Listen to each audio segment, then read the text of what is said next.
Hey guys, it's your friendly neighborhood Fun with AJ here again, back with episode 4 of Garage Talk. I think it's 4, maybe it's 5.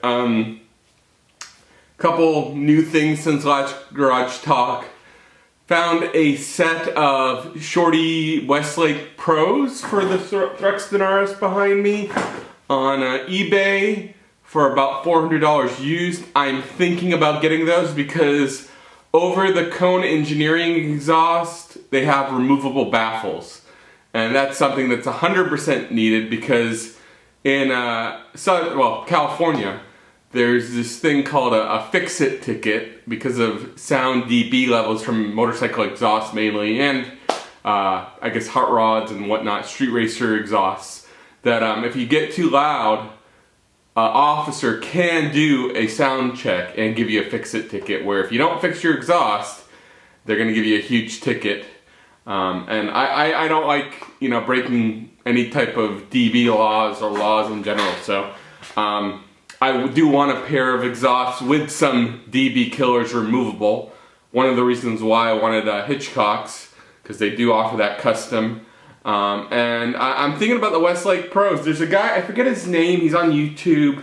He's a Thruxton RS rider. I think he's from France, I could be wrong. I think he's called the Cafe Racer or something like that. He's got the cat still on his bike with the Weslake Pro exhausts, and it sounds amazing. It's probably the best sounding Thruxton RS I've heard in person or in any video form. So I'm considering it. However, they are used, and as I understand it, in the UK you can buy them new for like cheaper than that. I think it's like 300 pounds. I could be wrong. Someone please correct me if you know any better, but that's a consideration for one of the bikes behind me.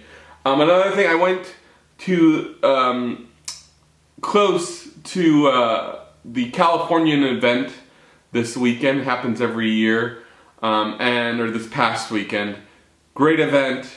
Not a lot of bikes like I was suspecting.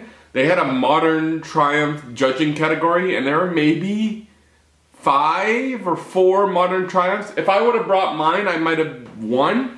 Some things that I thought were good and bad. They had events scheduled for every almost top of the hour. However, they were very late on said event, so I stayed for a couple events and they were about 2 hours late. So that kind of ruined the event for me because you look at, let's say, the 30 bikes on display in total. It might have been less. It might have been like 20. I think there was 30. And then you have nothing else to do. I mean, yeah, you can gamble on horse racing, but that's not my thing. Gambling's just, it's not my thing.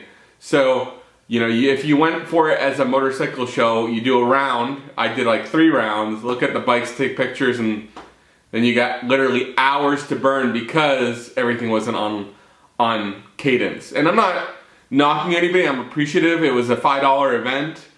It was very friendly in terms of people there. However, it did leave a lot to be desired. Also, this is random. There was a guy there, nice gentleman. Never seen him before, but he saw my bike shed hat, and he was claiming that he was the majority lead owner of Bike Shed LA specifically. And if you know the owners, I know of them and have met them before, he's not one of them. What I deduced is that he was maybe an investor, but then he went on to saying, and he was kind of gloating about it in front of a group of it had to be 5 of us at least, maybe 6, saying that he not only was the majority owner and the Bike Shed LA wouldn't be a thing without his ownership. And he wasn't saying in a mean manner, just in a matter of fact, like he was looking for a thank you type thing. But anyways, he went on to say that he also designed the BSMC with wrench logo for the basically their main logo and pins, and not just pins, rings, etc. For their entire merchandise. And I told him, I said, oh, that's interesting. I like the rings they have. I was thinking about getting one of those. And he kind of was like, oh, what rings? I was like, the member rings. Anyways, nice guy. I think there's some truth in what he was saying. I'm not going to mention his name. I don't want to throw him under the bus because he could be 100% telling the truth and he's just a shadow investor who invested a lot and he doesn't want to be named, even though he's going to events saying that he is who he is. But I don't know. For me, I think there's more power in investing something and being proud of it and not like going to an event in front of a group saying, yeah, I'm the majority owner and stuff like that. Unless you're doing it for a reason, like a motive, like you want to say you sponsored the event or something. I don't know. They didn't, as far as I'm aware, they didn't sponsor the Californian this year. So, interesting scenario there. Meeting the guy. I kind of rolled my eyes at him a couple of times. Not intentionally. It was kind of like a reflex because I'm like, I kind of know the bike shed, I think, pretty well. I know most of who the celebrity investors are, and I know some of even the investors. Even I was offered an investment opportunity in them at one point. However, I don't think you're the majority owner. Otherwise, I don't know. I think I would have heard more about them. But anyways, that's not the here nor there. Just mentioning that happened at the event. Either way, I was happy the Californian happened. I hope they have it every year going forward. It was collaborative. I just hope they're a little tighter with the schedule where, you know, they hit things when they say something's going to start at 1, at 3, at 4. That would be appreciative for, you know, us who come in groups and support them. Because we're not there to spend the whole day. I mean, it's a nice morning, afternoon thing, but I mean, I got there at maybe, I think, 9 or 10, and by the time I got home, it was like 8. So, and I didn't intend to stay that long at all. It was just because of the order and slowness of events. So, anyways, congrats to the winners of that event.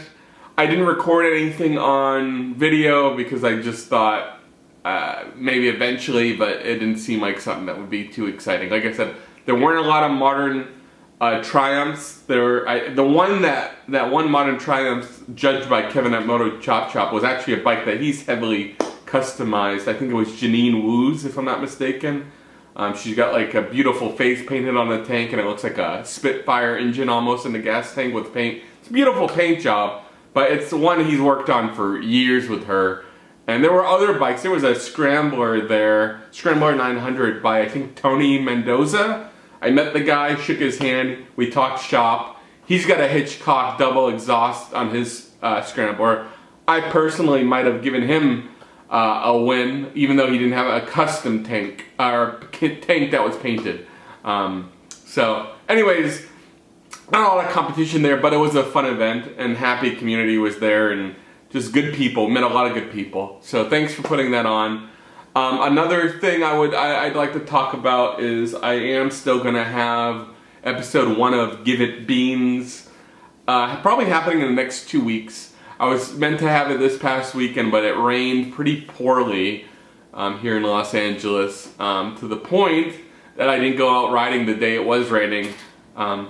So we're going to be on to doing it next week or the week after instead.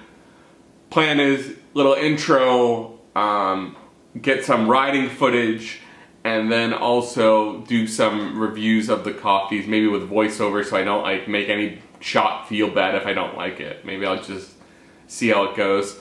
It's gonna be a little similar yet different to what another buddy on YouTube does, Cause. He does, I think, the coffee scrambler. I had my idea probably around the same time he did, if not a little before. Well, it was definitely before he started publishing videos, but it's going to be a little more unique because I'm on a cafe racer, he's on a scrambler, and also he goes out of state.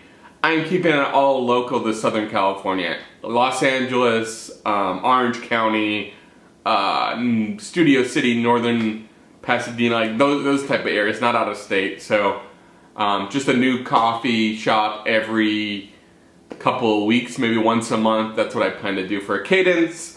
Also, I usually stick with lattes, and it depends. Sometimes they're hot, sometimes they're iced, sometimes they're flavored.